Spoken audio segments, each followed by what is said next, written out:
El ex negociador del Brexit respondió después de que uno de los principales funcionarios de Gran Bretaña criticara al gobierno por estar distraído antes de la pandemia.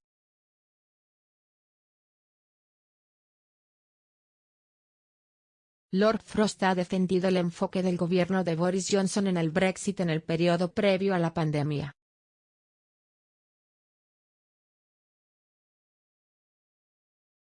Se vio obligado a hacerlo después de que la funcionaria de mayor rango de Gran Bretaña dijera en la investigación de COVID que Johnson se centró únicamente en el Brexit, y excluyó todo lo demás una vez que entró en el puesto número 10.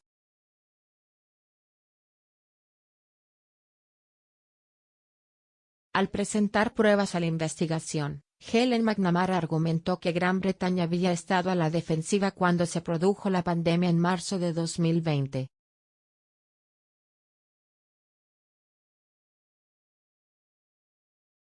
Sin embargo, se hizo eco de Matt Hancock al argumentar que la planificación de la administración pública para un Brexit sin acuerdo era inmensamente valiosa cuando el gobierno se vio obligado a responder de emergencia a la pandemia.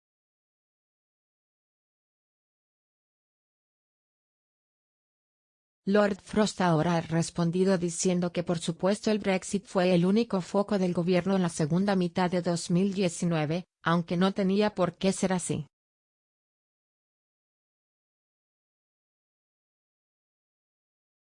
Dijo, quizás no hubiéramos tenido que hacerlo, si el gobierno anterior, los ministros y funcionarios, no hubieran arruinado tanto la negociación que no se pudo lograr el resultado del referéndum.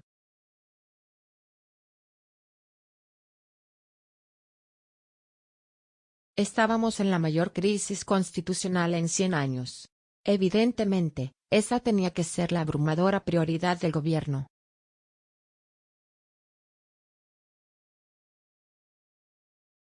La planificación de un Brexit sin acuerdo ciertamente reveló muchas de las debilidades sistémicas que se hicieron aún más evidentes durante la pandemia, e incluso nos permitió elaborar planes que resultaron útiles, por ejemplo, sobre el suministro de medicamentos, pero ciertamente no las causó.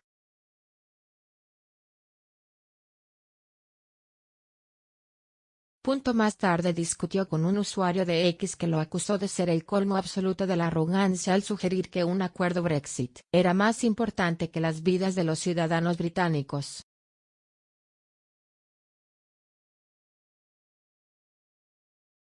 Lord Frost señaló que el acuerdo de retirada final entre el Reino Unido y la UE se firmó a mediados de octubre de 2019, y que posteriormente se abandonó la planificación de dicha salida antes de las elecciones generales.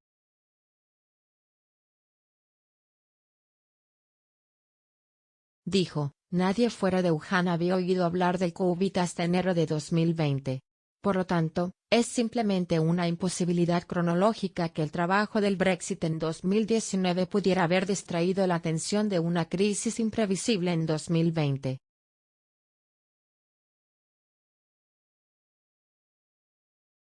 Al final resultó que, la planificación sin acuerdo en 2019 en realidad nos ayudó a gestionar aspectos de esa crisis.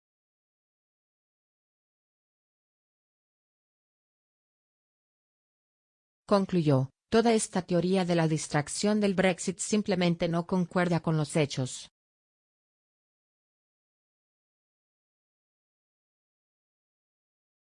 La investigación interrogó a la señora McNamara, citando a otros testigos que también habían coincidido en que la experiencia del Brexit y, en particular, los preparativos para un Brexit sin acuerdo, fueron valiosos como precursores de las experiencias de la pandemia.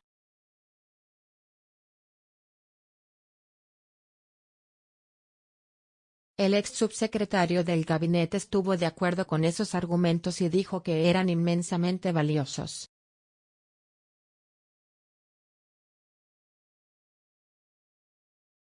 En retrospectiva, cuando pienso en si debería haber sido más reflexivo en ese momento, es una de las frustraciones que sabíamos lo difícil que había sido, lo antinatural que había sido para Whitehall tener que pensar en todo un sistema.